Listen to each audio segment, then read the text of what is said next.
मैं हूँ त्रिशी और ये है मेरा भाई।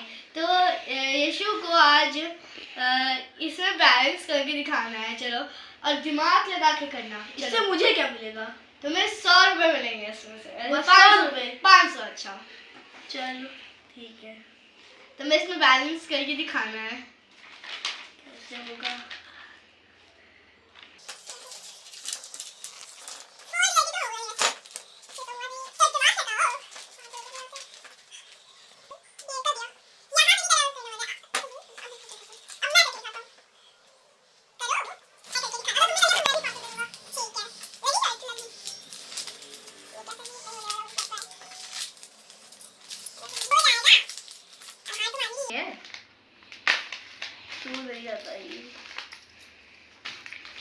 क्या कर दो गाइस, हम लोगों ने कैसे किया? फैन नहीं है।